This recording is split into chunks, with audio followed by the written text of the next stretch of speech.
Hello everyone, welcome to SS Odia tutorial. आज आमे कारक संपर्क रे आलोचना करिबा। कारक कहले कौन ना जहार क्रिया संगरे संबंध थाए। वाक्य मध्यरे क्रिया सहित पदर संबंध को कारक बोली कहा जाए।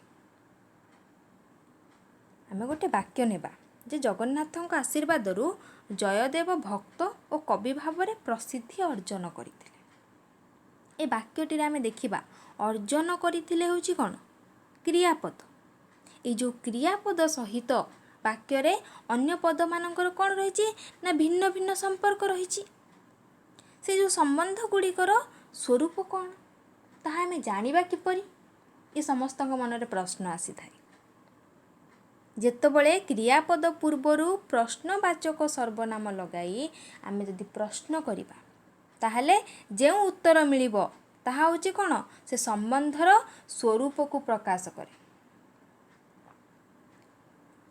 जदि आमे कहिबा किए अर्जन करिथिले जयदेव अर्जन करिथिले। कोन अर्जन करिथिले प्रसिद्धि अर्जन करिथिले। केउथिरे अर्जन करिथिले भक्त और कवि भावरे। कहा जोगु अर्जन करथिले ना जगन्नाथଙ୍କ आशीर्वाद। किए कौन केउथिरे कहा जोगु ए प्रश्न पचारिबा द्वारा आमको से वाक्य मध्यरे क्रियापद सहित जो संबंध रहिछि ताहा कोन होछि परिप्रकाश घटुछि। ए 6 प्रकार संबंध को आखि आगर रखी कारक को मध्य 6 भागर विभक्त करा जाइछि। कर्ता कारक, कर्म कारक, करण कारक, निमित्त कारक, उपादान कारक और अधिकरण कारक। तो प्रथम आलोचना करिबा कर्ता कारक कहिले कौन जे क्रिया संपादन करे किंबा जहा संबंध रे कोनोसी क्रिया कुहा जाए ताहा होछि कर्ता कारक। बा जे क्रिया संपादन करे बा कराए ताहार कौन ही थाए कर्ता कारक हुए। यही कर्ता कारक क्रियापद पूर्वरु साधारणतः किए बा कौन लगाई प्रश्न कले उत्तर रे कर्ता कारक मिली थाए। कर्ता पुणी होची दुई विध, गोटे होची प्रयोज्य अन्यटी होची प्रयोजक कर्ता। प्रयोज्य कर्ता कहिले कौन ना जेउठारे कर्ता निजे क्रिया संपादन न करी जहा द्वारा कराए ताहाकू प्रयोज्य कर्ता बोली कहते। कौन कुहागला एठारे कर्ता कौन करिबो निजे क्रिया संपादन न करिकी जहा द्वारा कराए से होछि प्रयोज्य कर्ता। उदाहरण द्वारा आमे बुझिबा गोटे वाक्य रहिछि रामचंद्र हनुमानଙ୍କ द्वारा सीता को ठाब कले। एठारे सीता को ठाब करिबा कार्यटी रामचंद्र निजे न करिकी हनुमानଙ୍କ द्वारा कराइथिबारु हनुमान हेउछंती कोन ना प्रयोज्य कर्ता। सेही परि भाबरे प्रयोजक कर्ता कहिले कोन ना जेउठारे कर्ता निजे क्रिया संपादन न करी अन्य द्वारा संपन्न करिथाए सेठारे उक्त कर्ता को प्रयोजक कर्ता बोली कहा जाए। आमे जो वाक्यटी देखिले रामचंद्र हनुमानଙ୍କ द्वारा सीता को ठाब कले। एह वाक्य को जदि आमे उदाहरण द्वारा देखिबा रामचंद्र कौन करचंती ना हनुमानଙ୍କ द्वारा कार्यटी संपन्न करिसंती। सेथि पई रामचंद्र हेउछंती एठारे कोन ना प्रयोजक कर्ता। काहे कि ना कर्ता निजे क्रिया संपादन न करी अन्य द्वारा संपन्न करिथाए। रामचंद्र हनुमानଙ୍କ द्वारा सीता को ठाब कले। कर्ता एठारे निजे करि नाहंती अन्य द्वारा संपन्न कराइछंती। सेथि पई उक्त कर्ता को रामचंद्र को एठारे कोन कहैछि ना प्रयोजक कर्ता बोली कहा जाय। एहा को छाड़ी देले बा बाद देले कर्ता निजे कार्य संपादन करुथिबा जणा गले ताहाकू मुख्य कर्ता कहा जायते। मु जाउछि मु जीवा कार्यटी किए संपादन करुछि निजे संपादन करुथिबारु मु हेउछि एठारे कोन मुख्य कर्ता। विशेष्य सर्वनाम विशेषण रूपे व्यवहृत जे कोनोसी पद बा पद समष्टि वाक्य रे कहि तांती ना कर्ता होई पारंती। एठारे उदाहरण दर्शा जाइछि विशेष्य विद्या अटई महाधन। विद्या हूँ कौन विशेष्य, एठारे विद्या हूँ कर्ता। विशेषणर से भाव में दरिद्र समस्तंकर घृणार पात्र होता है। दरिद्र एठारे हूँ कौन विशेषण पद, यह एठारे कौन है कर्ता है। सर्वनाम से भाव में से जड़े प्रतिभाशाली व्यक्ति। से कृदंत पदर जो देखा निंदुक सर्वदा कलह प्रिय। निंदुक हूँ एक कृदंत पद, निंदुक हूँ एठारे कर्ता। तद्धित पदर उदाहरण दि जाइछि शंखारीर आशा आशारे रहीगला। शंखारीर हूँ एक तद्धित पद, शंखारीर हूँ एठारे कौन ए वाक्य कर्ता। खंडवाक्य मध्य गोटे उदाहरण दि जाइछि से आज आसीबे कि नहीं वर्षा उपरे निर्भर करे। से आज आसीबे कि नहीं यह हूँ एक खंडवाक्य। एथिरे से आज आसीबे कि नहीं हूँ कौन ना कर्ता। यह कौन ना कर्ता कारक आम बुझिले। वर्तमान आम आलोचना करवा कर्म कारक कहले कौन ना कर्तार क्रिया साधन रे जहाँ अभिलषित, अभिलषित कहले इच्छित, कर्तार क्रिया साधन रे जहाँ इच्छित बा अभिलषित ताहा हूँ कौन ना कर्म कारक। बा अन्य अर्थरे कहले कर्तार ईप्सिततम पदार्थ बा अनिप्सित पदार्थर कर्मकारक होता है। तार ईप्सित होता तार इच्छा होता किंबा अनिच्छा होता ताहार से पदार्थर कौन है ना कर्मकारक है। मु आंब खाइली, यही जो वाक्य रे मु हूँ कौन कर्ता। मोर खाइबा क्रियार अभिलषित हूँ कौन ना आंब। तेणु एठारे कर्मकारक हूँ कौन ना आंब। निषेधात्मक वाक्य मध्य होई पारे बा जो कथा कही अनिप्सित पदार्थ मु आंब खाइली नाही। एठारे कौन बुझाऊँची ना कर्तार जहाँ अभिलषित नुहे तार इच्छित नुहे। मु आंब खाइली नाही ताहा मध्य एठारे कर्म।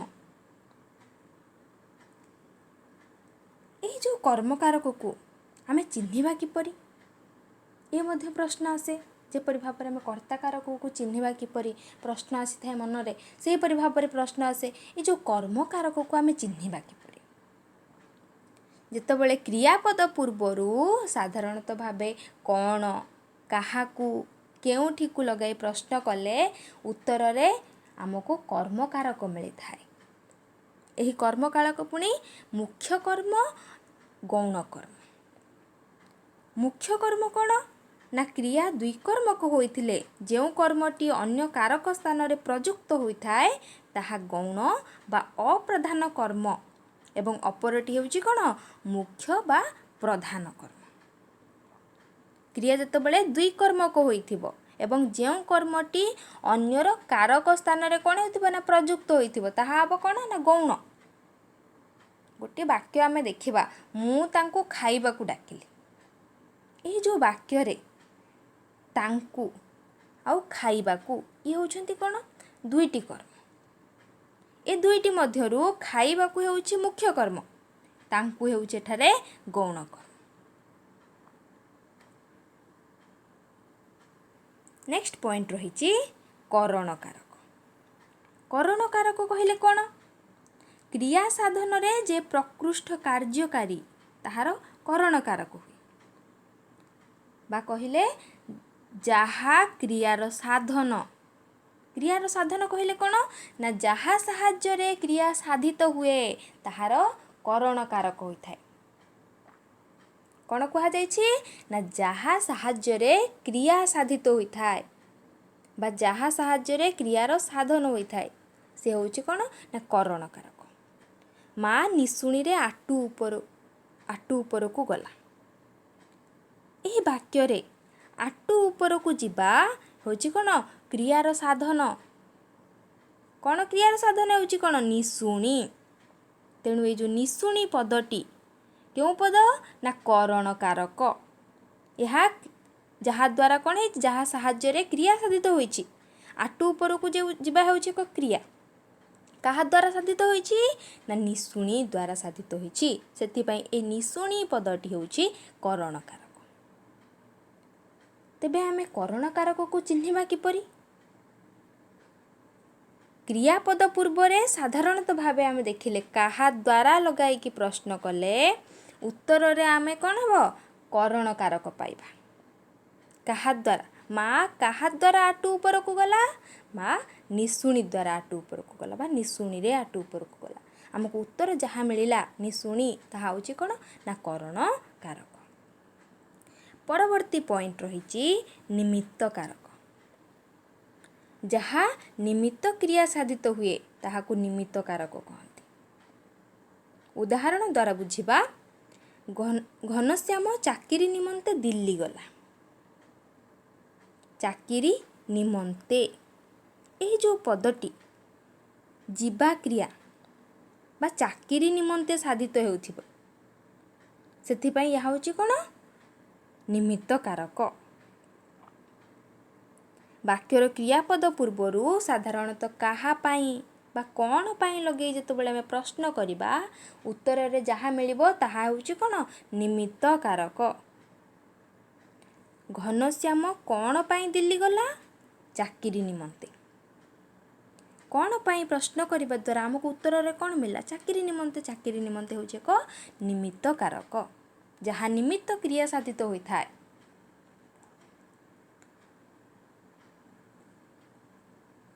जदि आमे सर्वसार व्याकरण बही देखिबा ताहले सेठारे निमित्त कारकर वर्णना नाही सेथिरे संप्रदान कारकर वर्णना रही। संप्रदान कारक कहले कौन ना जहाँ को कौनसी वस्तु सम्यक रूपे दान करा जाए ताहार संप्रदान कारक होता है। राजा दरिद्र मानू अन्न वस्त्र दान कले दरिद्र मानू होठारे कौन ना संप्रदान कारक।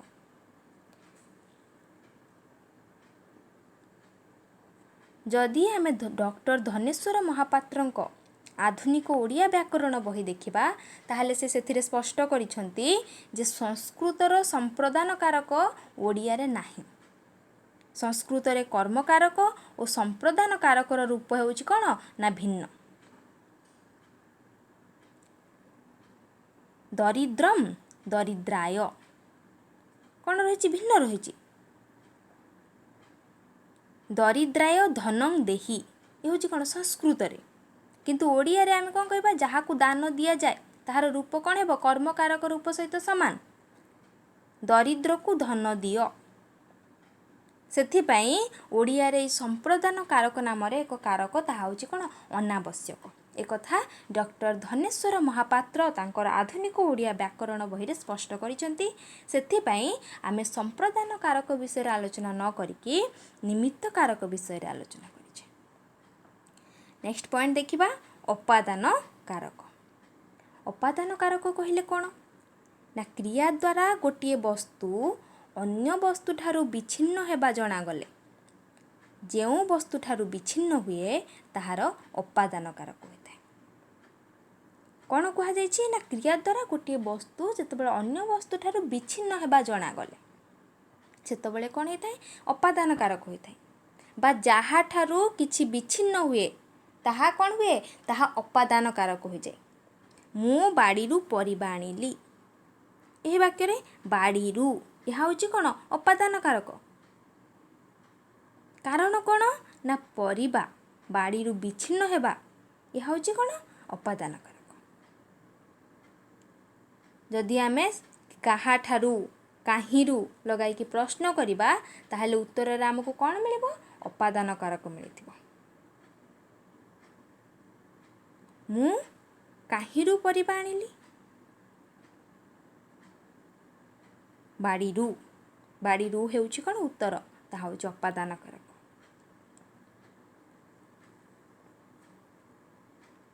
जहाँ ठारू बा जहीरू आरंभ विरति रक्षा उत्पत्ति मुक्ति पराजय यही सब जो क्रिया घटे ताहा होची कौन उपादान कारक।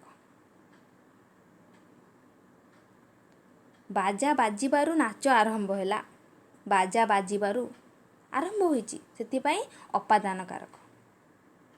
से तांको प्रार्थनारू विरत हैला प्रार्थनारू उपादान कारक। କ'ଣ ପାଇଁ କୁହାଯାଇଛି? ବିଚ୍ଛିନ୍ନ ହୋଇଛନ୍ତି କେଉଁଠାରୁ? ବିରତି ସେଥିପାଇଁ ବ୍ୟବହାର କରାଯାଇଛି। ସେ ତାଙ୍କ ପ୍ରାର୍ଥନାରୁ ବିରତ ହେଲେ। ପ୍ରାର୍ଥନାରୁ ହେଉଛି ଅପାଦାନ କାରକ। ପରବର୍ତ୍ତୀ ପଏଣ୍ଟ ରହିଛି ଅଧିକରଣ କାରକ। ଅଧିକରଣ କାରକ କହିଲେ କ'ଣ? ନା କ୍ରିୟା ଯେଉଁ ସ୍ଥାନରେ ବା ଯେଉଁ ସମୟରେ ସାଧିତ ହୁଏ ସେହି ସମୟର ବା ସ୍ଥାନର ଅଧିକରଣ କାରକ ହୋଇଥାଏ। କ୍ରିୟା ଯେତେବେଳେ ଯେଉଁ ସ୍ଥାନରେ ବା ଯେଉଁ ସମୟରେ ତାହା ସାଧିତ ହେବ ସେଥିପାଇଁ ସେହି ସମୟର ବା ସ୍ଥାନର କ'ଣ ହେବ? ଅଧିକରଣ କାରକ। କ୍ରିୟାପଦ ପୂର୍ବରୁ ଯଦି କେଉଁଠାରେ କେତେବେଳେ ଲଗାଇକି ପ୍ରଶ୍ନ କରିବା ତାହେଲେ ଉତ୍ତରରେ ଆମକୁ କ'ଣ ମିଳିବ? ଅଧିକରଣ କାରକ ମିଳିବ। ଏହି ଅଧିକରଣ କାରକ ହେଉଛି ପୁଣି ଦୁଇ ଭାଗରେ ବିଭକ୍ତ।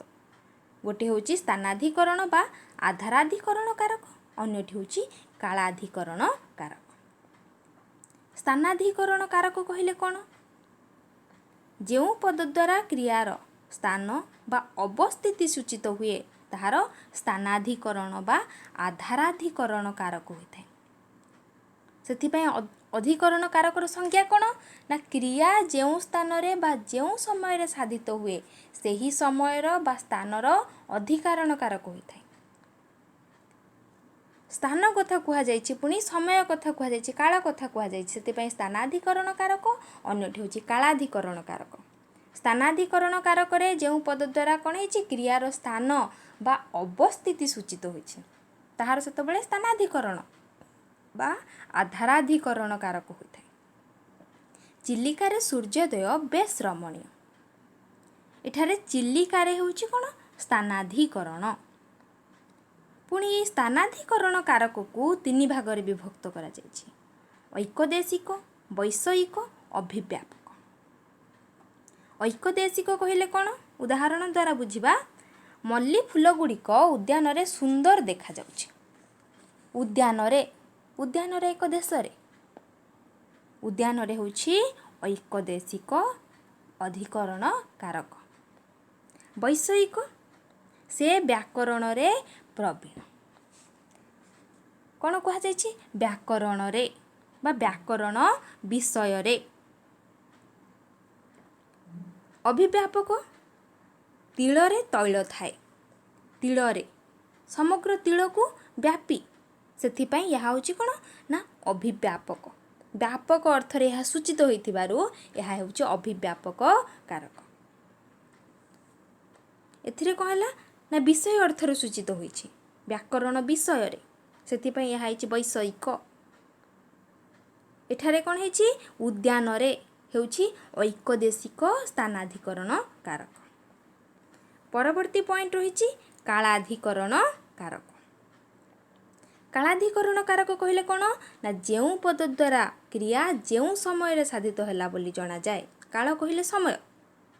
ଯେଉଁ ସମୟରେ ସାଧିତ ହେଲା ବୋଲି ଜଣାଯାଏ ତାହାର କାଳାଧିକରଣ କାରକ ହୋଇଥାଏ। ସକାଳେ ବ୍ୟାୟାମ କରିବା ତାଙ୍କର ଅଭ୍ୟାସ। ସକାଳେ ହେଉଛି କ'ଣ? କାଳାଧିକରଣ କାରକ। ସମୟ ବା କାଳକୁ ସେ ସୂଚିତ କରିଛି, ସେଥିପାଇଁ ସକାଳେ ହେଉଛି ଏକ କାଳାଧିକରଣ କାରକ। ଏସବୁକୁ ବାଦ ଦେଲେ ଅଣକାରକ ପଦ ରହିଛି। ଏହାକୁ ପୁଣି ଦୁଇ ଭାଗରେ ବିଭକ୍ତ କରିଯାଇଛି: ସମ୍ବନ୍ଧ ପଦ ଆଉ ଗୋଟେ ହେଉଛି ସମ୍ବୋଧନ ପଦ। ସମ୍ବନ୍ଧ ପଦ କହିଲେ କ'ଣ? ନା ବାକ୍ୟରେ ଯେଉଁ ପଦର କ୍ରିୟାପଦ ସହିତ ଅନ୍ୱୟ ନ ଥାଇ ଅନ୍ୟ କୌଣସି ପଦ ସହିତ ଅନ୍ୱୟ ଥାଏ ତାହାକୁ ସମ୍ବନ୍ଧ ପଦ ବୋଲି କୁହାଯାଏ। ଉଦାହରଣ ଦ୍ୱାରା ବୁଝିବା। ସମସ୍ତେ ତାଙ୍କର ପାଣ୍ଡିତ୍ୟ ଜାଣନ୍ତି। ଏଥିରେ କ୍ରିୟାପଦ ହେଉଛି କ'ଣ? ଜାଣନ୍ତି। କିଏ ଜାଣନ୍ତି ବୋଲି ଆମେ ଯଦି ପ୍ରଶ୍ନ କରିବା ଉତ୍ତରରେ କ'ଣ ଆସିବ? ସମସ୍ତେ ଜାଣନ୍ତି। ସମସ୍ତେ ହେଉଛି କ'ଣ? ନା କର୍ତ୍ତାକାରକ। ଜାଣନ୍ତି ହେଉଛି କ୍ରିୟାପଦ, ସମସ୍ତେ ହେଉଛି କର୍ତ୍ତାକାରକ। କ'ଣ ଜାଣନ୍ତି ବୋଲି ପଚାରିଲେ ଉତ୍ତର କ'ଣ ହେବ? ନା ପାଣ୍ଡିତ୍ୟ। ପାଣ୍ଡିତ୍ୟ ହେଉଛି ଏଠାରେ କର୍ମକାରକ। ଆଉ କ'ଣ ରହିଲା? ତାଙ୍କର। ଏଇ ତାଙ୍କର ପଦଟି ଜାଣନ୍ତି କ୍ରିୟାପଦ ସହିତ ଅନ୍ୱୟ ହୋଇନାହିଁ, କିନ୍ତୁ ଏଠାରେ ତାଙ୍କର ପଦଟି କେବଳ ପାଣ୍ଡିତ୍ୟ ପଦ ସହିତ କ'ଣ ରହିଛି? ଅନ୍ୱିତ ରହିଛି। ତେଣୁ ଏଠାରେ ତାଙ୍କର ହେଉଛି ଏକ ସମ୍ବନ୍ଧ ପଦ। ବୁଝି ହେଉଛି? ଏଠାରେ तांकर जो पदटी यह जानती क्रियापद सहित कौन सी अन्वय नाही, किंतु तांकर पदटी पांडित्य पद सहित अन्वित। तेणु एठारे तांकर हेउछि एक संबंध पद। साधारणतः देखिले संबंध पद परवर्ती विशेष्य पद सहित अन्वय रखि थाए। पांडित्य होउछि एक विशेष्य पद। एठारे तांकर पदटी बा तांकर संबंध पदटी पांडित्य बा विशेष्य पद सहित अन्वय रखिछि। नेक्स्ट पॉइंट रही संबोधन पद। संबोधन कहले कौन ना जहाँ को संबोधन करी किछि कुहा जाए ताहा होछि कौन संबोधन पद। ए जो संबोधन पदर वाक्यर क्रियापद सहित संपर्क न थिबारु ताहा होछि कारक पद अंतर्भुक्त न होइकि सेथिपई यह अणकारक पद होइछि। केउथिपई ना संबंध पदर वाक्यर क्रियापद सहित संपर्क न थिबारु सेथिपई यह अणकारक पद होइछि। बाळके मोर बोल कर। कर हेउछि कोन क्रियार कर्ता हेउछि कोन मोर, किंतु बाळक मानकु संबोधन करी कुहा जाइछि बाळके। बाळक हेउछि अणकारक संबोधन पद। ए जो संबोधन पद पूर्वरे बा परे रे आरे लो हे आहे गो आगो इत्यादि अभय पद लागि थाए। हे प्रभ गो ललिते आलो सखी ये होचन समस्त संबोधन पद। ये होउछि आजिर कारक विषय रे आलोचना। मोर आशा आपण माने समस्ते कारक विषय रे बुझी पारिथिबे। जदि आपण माननको आजिर आलोचना भल लागि थाए ताहाले निश्चय लाइक करंतु, आपणक मतामत कमेंट बॉक्स रे जणांतु। ता सहित चैनल टी को सब्सक्राइब करंतु जहाँ फल कि प्रतिटी वीडियोर नोटिफिकेशन आपण माने यथाशीघ्र पाई परिबे। Thank you.